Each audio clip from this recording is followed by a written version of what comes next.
ఎంతో కాలం నుండి ఎన్నో రకాలుగా మనుషుల స్వార్థానికి ఎన్నో మూగజీవాలు బలవుతూనే ఉన్నాయి.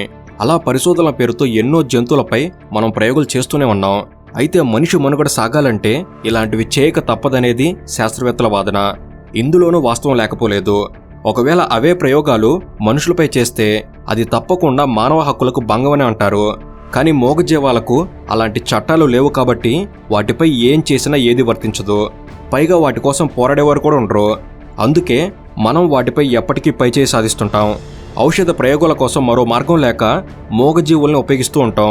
కానీ అంతరిక్ష ప్రయోగం కోసం కూడా మూగజీవుల్ని కక్షలోకి పంపడం మాత్రం క్రూరమైన చర్య అనే అభిప్రాయం చాలామందికి ఉంది. దీనికి కారణమే ఈ లైకా అనే కుక్క. ఇది ఒక సాధారణమైన వీధి కుక్క అయినప్పటికీ ఇది మానవ జాతి కోసం చేసిన త్యాగం అనేది ఎప్పటికీ మరువలేనిది. ఈ త్యాగం గురించిన పూర్తి విషయాల్ని ఈ వీడియోలో మీకు తెలియజేయబోతున్నాము. అసలు ఇంతకీ ఎవరి లైకా? మనుషుల కన్నా ముందు కుక్కని అంతరిక్షంలోకి ఎందుకు పంపారు?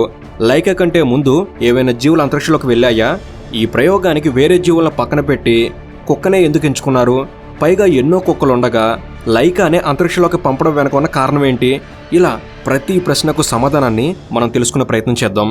అండ్ ఇలాంటి మరెన్నో ఇన్ఫర్మేటివ్ వీడియోస్ అనేవి ఇక్కడ నుంచి వెంటనే రాబోతున్నాయి.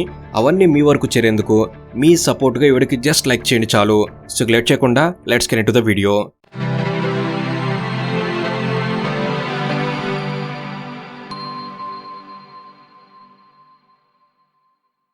భూమి మీద నుంచి తొలిసారి అంతరిక్షంలో అడుగుపెట్టింది మనుషులు కాదు, ఒక శునకం. అవును, ఇది నిజం. ఆ శునకం పేరే లైకా.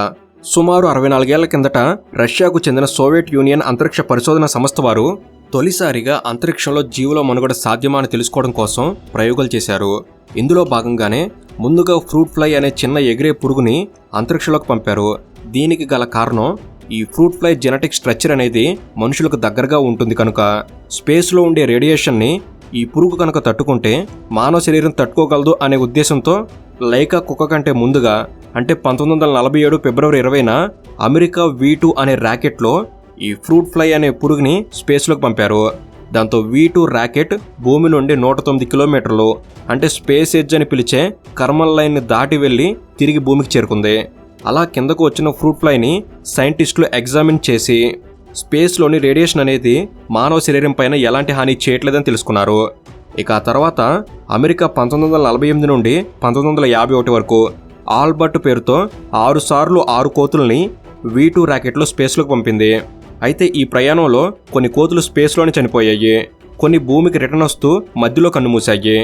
ఇక ఈ ప్రయోగం తర్వాత రష్యా 1951 నుండి 56 వరకు డెజిక్, సిగాన్, లీసా, రిజిక్, స్మెలయా, మలిష్కా అనే పేర్లు గల కొన్ని కుక్కలపై స్పేస్లో ఉండగలవా లేదా అనే పరీక్షలు చేశాయి. అయితే డెజిక్, సిగాన్ అనే 2 కుక్కలు స్పేస్లోకి వెళ్ళి ప్రాణాలతో భూమికి తిరిగి వచ్చాయి, మిగిలినవన్నీ చనిపోయాయి. మరి వీటన్నిటి గురించి మనం ఎందుకు మాట్లాడుకోవడం లేదు? కేవలం లైకా అనే కుక్క గురించే ఎందుకు అందరి నోళ్ళల్లో నానుతుంది అంటే దీనికి కారణం లైకా మాత్రమే భూమి చుట్టూ తిరిగిన తొలి జీవిగా చరిత్ర సృష్టించింది కాబట్టి. అసలు ఈ లైకా కథ ఎలా మొదలయ్యింది అంటే 2వ ప్రపంచ యుద్ధం తర్వాత అమెరికా, రష్యా మధ్య శాస్త్రీయ పరంగా సాంకేతికతలో కోల్డ్ వార్ అనేది మొదలైంది. అలా 2 దేశాలు కూడా ఒకరిపై ఒకరు గెలుపు కోసం తామేంటో ప్రూవ్ చేసుకోవాలనే ఆలోచనలో ఉన్నారు.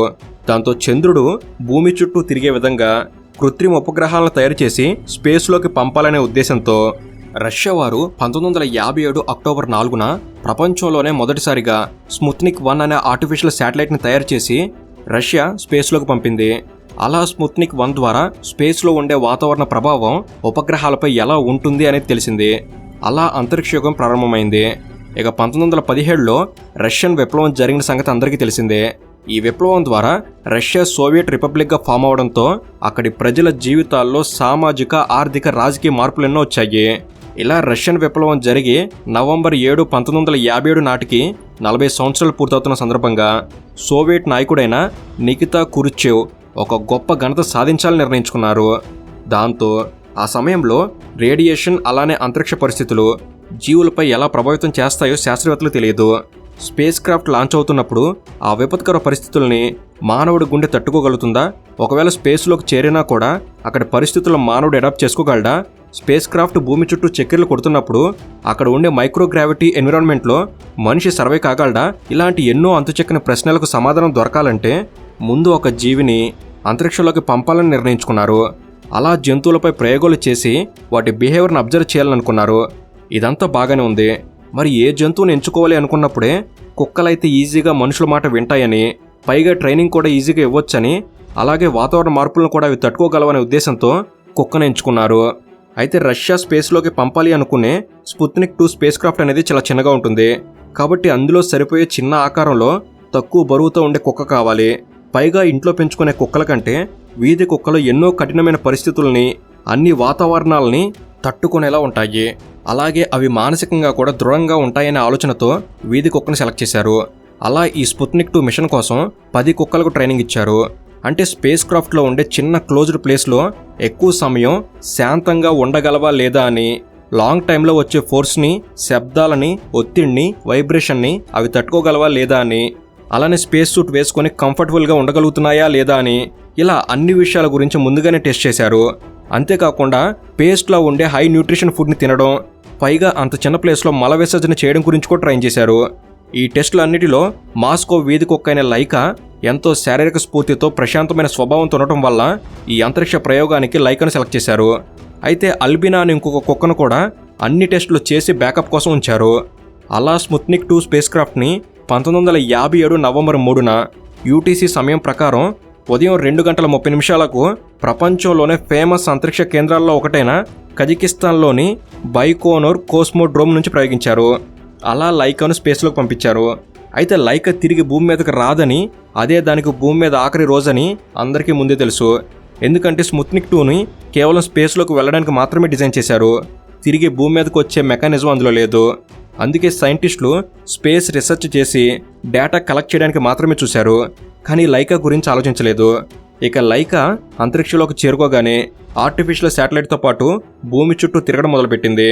అలా స్పేస్లోకి చేరి భూమి చుట్టూ తిరిగిన మొదటి జీవిగా లైకా రికార్డు సృష్టించింది.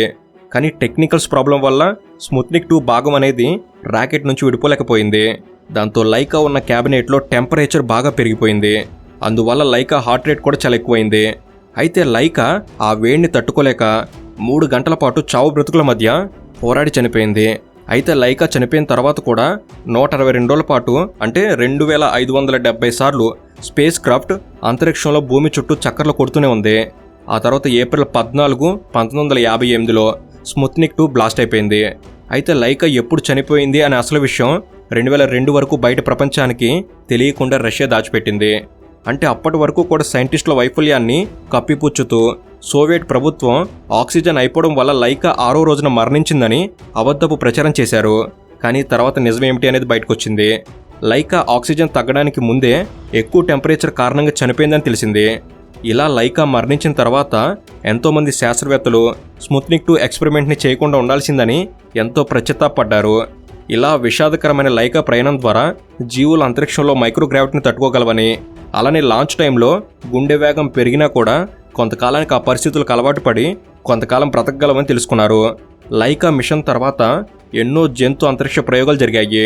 అందులో కుక్కలు, కోతులు, ఎలుకలు, ఇంకెన్నో జంతువులు అంతరిక్షంలో ప్రయాణించి అంతరిక్ష ప్రయాణం వల్ల జంతు శారీరక ప్రభావాలు ఎలా ఉంటాయో తెలుసుకోగలిగారు. ఈ ప్రయోగాలు అనేవి మానవ అంతరిక్ష ప్రయాణంలో అభివృద్ధికి దారితీశాయి. ముఖ్య లైకా త్యాగం వల్ల తెలిసిన ఇన్ఫర్మేషన్తో 1961లో తొలిసారి యూరీ గగారిన్ అనే మానవుడు అంతరిక్ష ప్రయాణం చేశాడు. దాంతో మెల్లమెల్లగా ప్రయోగంలా చేసే అంతరిక్ష ప్రయాణం ఇప్పుడు అంతరిక్ష యాత్రగా మారింది. అంటే లైకా అడుగు అంతరిక్ష ప్రయాణాన్ని సులభం చేసింది. ఇక లైకా చనిపోయిన తర్వాత రష్యన్ గవర్నమెంట్ 2018 ఏప్రిల్ 11న లైకాకి ఎక్కడైతే ట్రైనింగ్ ఇచ్చారో ఆ ప్లేస్లోనే లైకా స్మారక చిహ్నాన్ని ఆవిష్కరించారు. ఇలా లైకా ప్రయాణం అంతరిక్ష పరిశోధనలో ఒక కీలకమైన ముందడుగుగా ఎప్పటికీ గుర్తుండిపోతుంది. సో ఇది ఫ్రెండ్స్, ఈ వీడియో అనేది మీరు కొన్ని కొత్త విషయాలు తెలుసుకోవడంలో ఎంతో కొంత ఉపయోగపడిందని నేను భావిస్తున్నాను. ఈ వీడియో కనుక మీకు నచ్చినట్లయితే జస్ట్ లైక్ చేయండి చాలు. ఇలాంటి మరిన్నో ఇన్ఫర్మేటివ్ వీడియోస్ ఇక్కడ నుంచి వెంటనే రాబోతున్నాయి. అవన్నీ మీ వరకు చేరేందుకు తప్పకుండా మన తెలుగు నాలెడ్జ్ సబ్స్క్రైబ్ చేసుకుని బెల్ని ఆల్లో పెట్టుకోగలరు మనవి. Thank you for watching. Have a good day.